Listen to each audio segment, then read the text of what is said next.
Recentemente aqui no canal, acho que não tão recentemente assim, depois das eleições americanas que tiveram e teve a eleição do Joe Biden, depois da posse dele, a gente fez aqui no canal uma análise do mapa do Joe Biden, já empossado presidente. Inclusive vai estar aqui nos cards recentemente, clica aqui, salva, depois você vê a leitura de uma análise do mapa dele depois dessa. Eu até sugeri lá, pessoal, se vocês quiserem que eu me aprofunde no mapa dele, me avisem, mas não foi o caso de se aprofundar no mapa dele. Eu tenho pego mapas de figuras importantes aqui do mundo que estejam em evidência para a gente dar uma olhada no mapa deles, refletir nem fazer nenhum tipo de julgamento moral, porque esse é um tipo de vídeo agora onde isso pode suscitar na gente aqui, brasileiro, uma série de julgamentos morais, não importa sendo a favor ou contra das posições dessa pessoa, mas aqui como um exercício astrológico, né?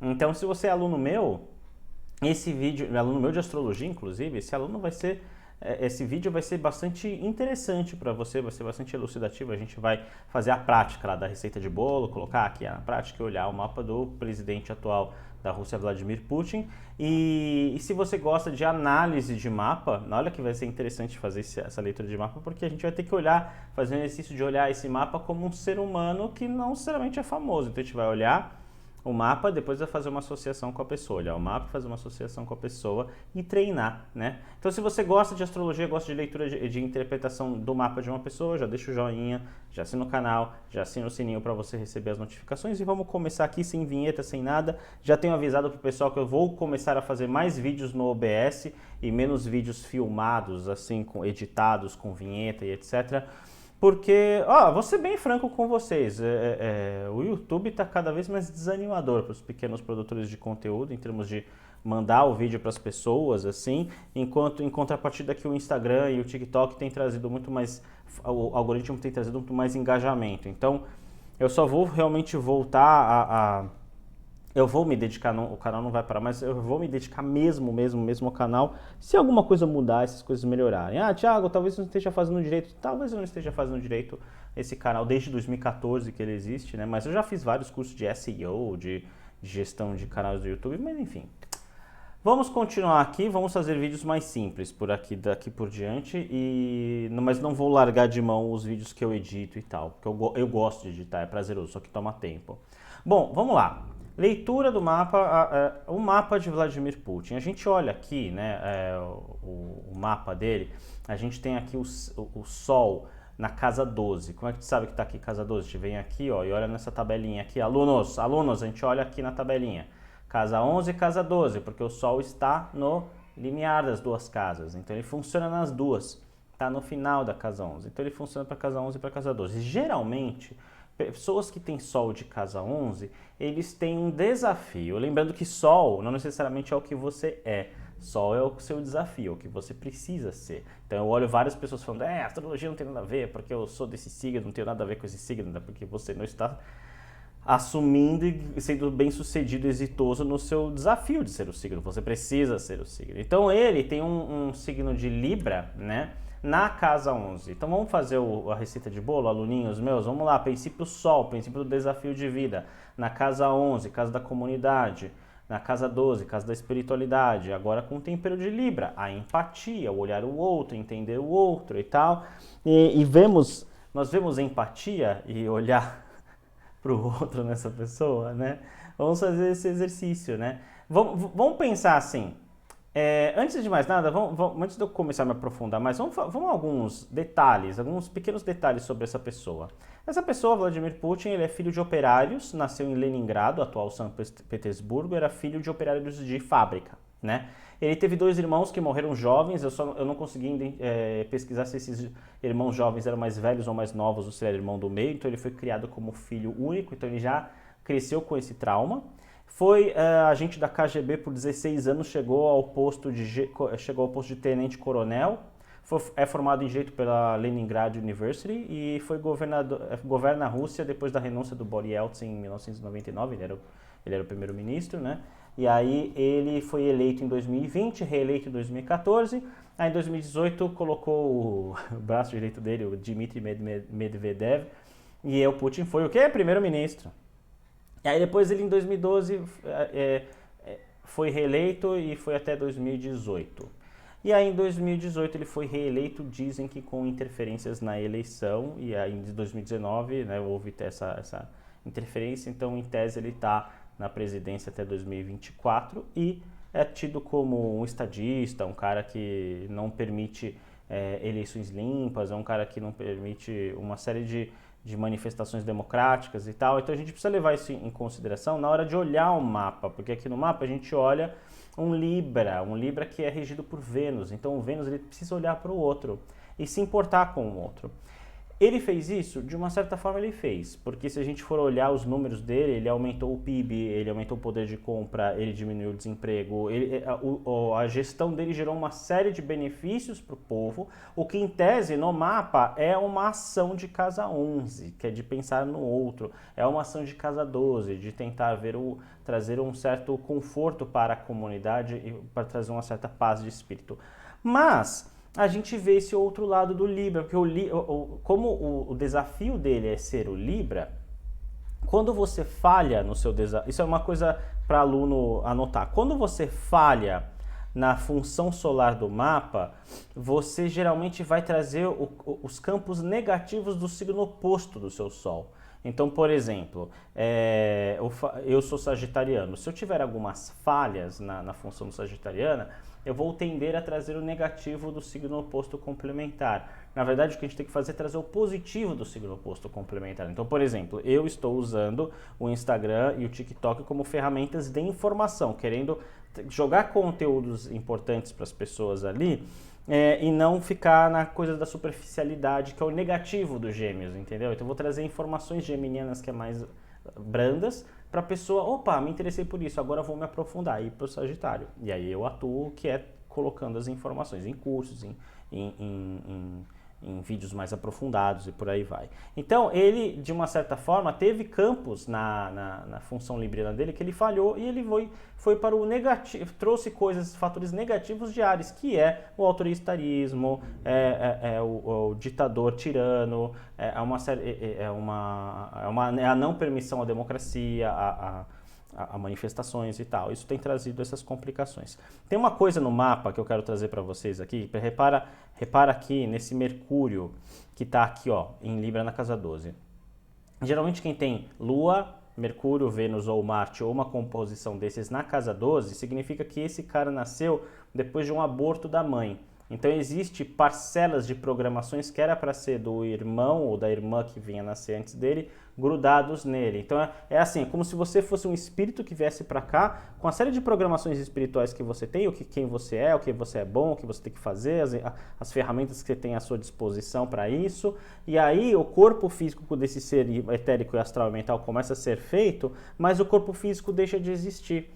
Essas programações latentes, etéricas, astrais e mentais, não deixam de existir tal qual o corpo físico, fica latente dentro do aparato da mãe. E aí veio o ser, que nesse caso é Vladimir Putin, com as programações espirituais do que ele veio fazer.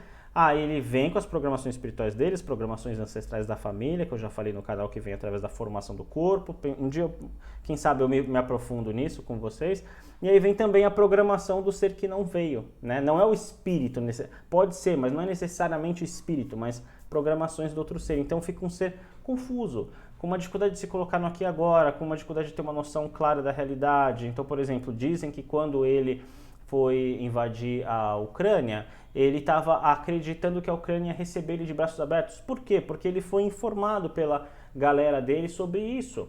Não existe confirmação sobre isso, mas dizem que é isso. Então, isso mostra essa falta de visão da realidade que o Mercúrio de casa 12 traz, por conta dessa dificuldade de se colocar no aqui e agora, de perceber o que está fazendo, né? Esse vídeo vai ser mais longo, viu?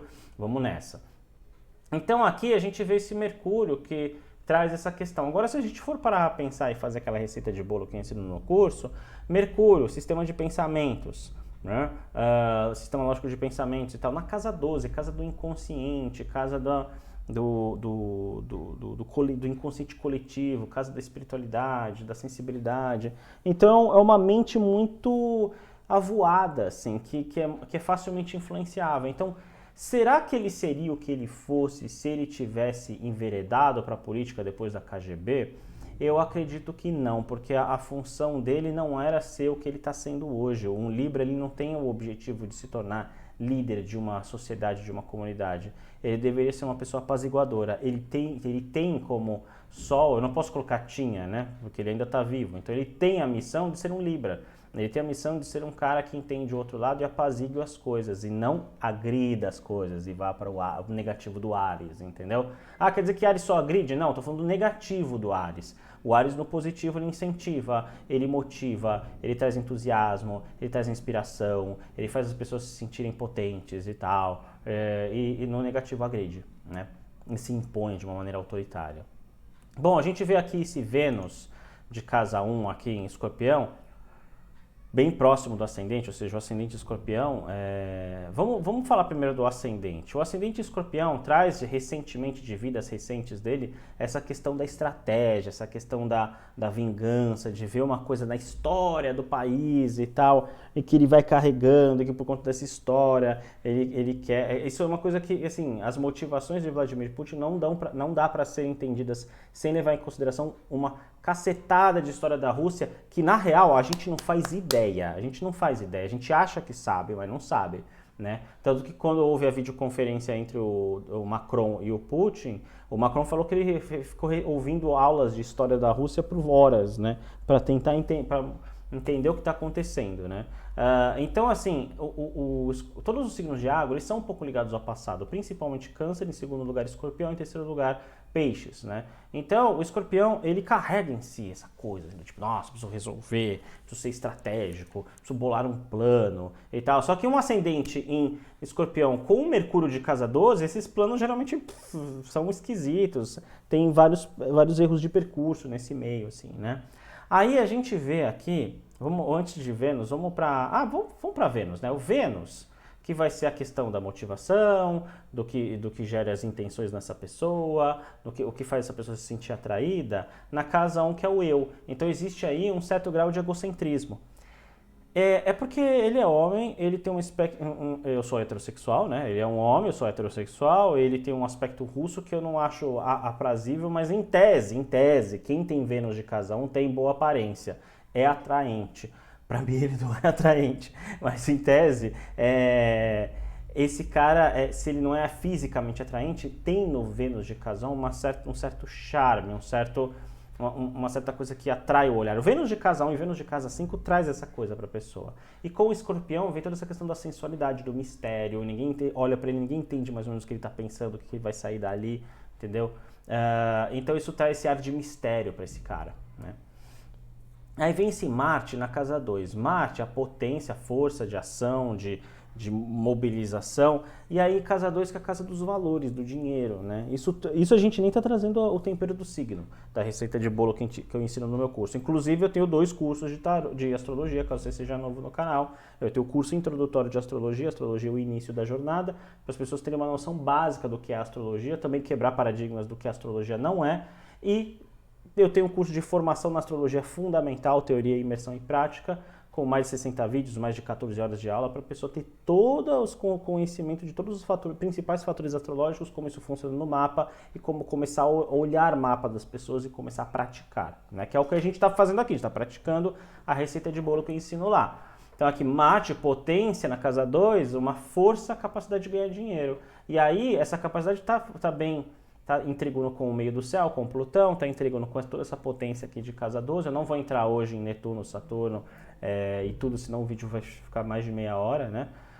Então aqui eu estou fazendo basiquinho, para vocês verem como é o exercício de pegar o mapa da pessoa, olhar e falar, pô, interessante, isso aqui funciona nele dessa forma. Então o Marte de casa 2, bem aspectado, facilita a ele buscar o dinheiro. Então o cara, ele é um oligarca, o cara é um magnata, o cara é cheio da grana, né? E tem iate próprio, etc. Então esse Marte funciona muito bem para gerar renda e riqueza para ele, né? E ele tem que assim, não sei se vocês ouviram muito ele falando, mas ele tem um tom muito professoral quando ele vai falar. Ele gesticula, quando ele vai falar alguma coisa, inclusive vá ver discursos dele. Tem um começo, um meio, um desenvolvimento, um ápice, uma conclusão e um fim, né? Não é uma coisa jogada, assim. Isso é uma coisa muito professoral, de ter didática. Então ele tem uma didática muito forte, porque o Marte em nós traz muitas aptidões, inclusive muitas pessoas acabam caindo na profissão do Marte, o que é um certo erro. A gente precisa ir para a profissão do Sol e o Marte ser como um complemento. Então, ele traz esse tom professoral que acaba convencendo muitas pessoas no diálogo, né? Porque o Sagitariano é muito diplomático, ele fala muito bem, ele tem essa questão da filosofia, de falar, de gerar um raciocínio, as pessoas entenderem no final, pô, toda essa volta agora faz todo sentido e tal, né? Eu sou sagitariano, então, por exemplo, sou instrutor de tarô, sou instrutor de astrologia, formo magos, né? Então tem essa questão no Sagitário, né? Eu não tenho Marte em Sagitário, eu tenho Marte em Aquário, mas eu sou sagitariano, eu tenho Mercúrio em Sagitário, eu tenho Urano em Sagitário, né? Então vamos lá, aqui a gente vê esse Plutão e Lilith, ó, isso aqui é foda. Isso aqui acho que foi um dos maiores derrubadores do positivismo dele, assim, né? Por quê? Porque o meio do céu, ele é onde a gente se conecta, ele tem várias literaturas vão dizer várias coisas, mas as duas principais que eu sigo é ou o gerador de destaque físico na pessoa. Então, por exemplo, eu tenho Júpiter na casa 6 em trígono com o meio do céu. Quando eu estava no mercado de trabalho, eu tinha facilidade de me entender com as figuras de autoridade, né? Então, assim, e o outro lado é a conexão com o divino. Como tem Plutão e Lilith ali, que são por grandes probabilidades de geradores de negatividade, desvio, ilusões, enganações, mistérios ali ocultos que não são muito bonitinhos, que se virem à tona viram um absurdo, né?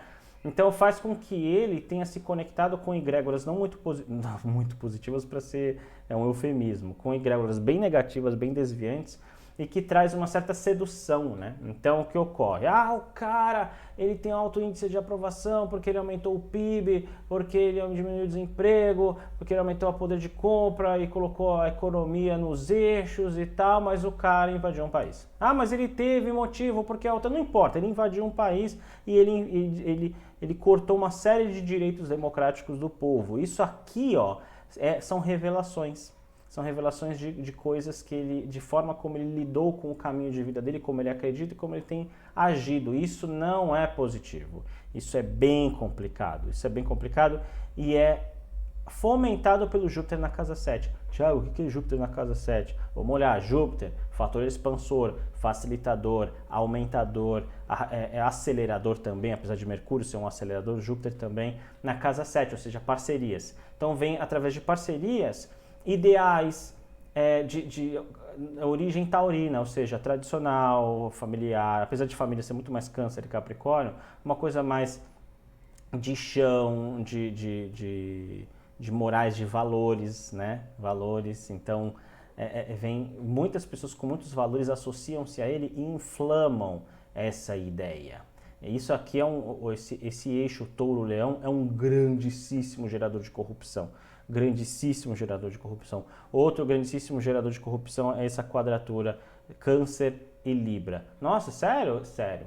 Porque o Libra, ele cai no negativo e vai para o egoísmo ariano. E o Câncer traz todas as coisas ocultas dentro de um sistema organizacional, porque ele traz o negativo do oposto dele, que é o Capricórnio, que são as leis, as estruturas e hierarquias. Então vem o negativo das hierarquias, tem um monte de conchavo aqui, tem um monte de questões ocultas aqui, então é bem complicado esse mapa, né?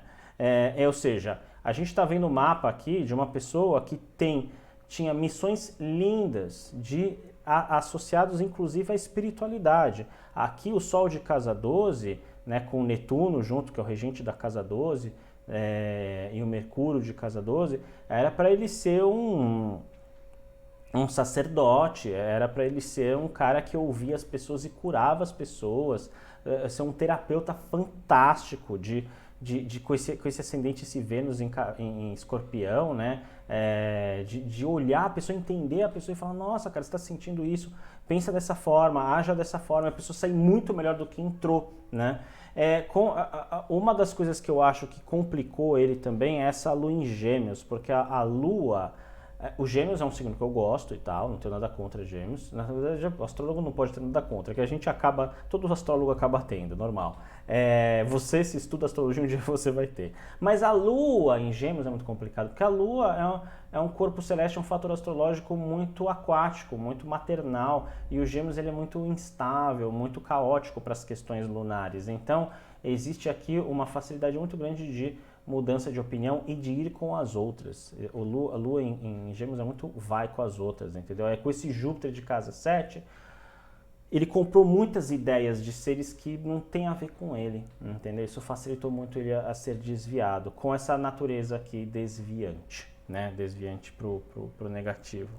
Então a gente vê aqui, é uma pena, né? Inclusive, eu estou falando isso do mapa do Vladimir Putin, isso não quer dizer que eu fui bonzinho com o mapa do Joe Biden, né? O Joe Biden ele tem um mapa altamente questionável sobre o que ele está fazendo hoje da vida dele, e o Vladimir Putin também. Então a astrologia, ela não é pra gente olhar e falar, nossa, esse cara tá errado, esse cara tá certo. É pra gente olhar e falar, esse cara, ele tem potências, e seria muito bom para ele se ele caminhasse para essas potências, mas a gente está olhando que não, que essa pessoa está olhando, tá vindo para isso. Então, usar a astrologia a seu favor é olhar o seu próprio mapa, o mapa das pessoas que estão te procurando e falar, nossa, você tem potências tão lindas para fazer isso.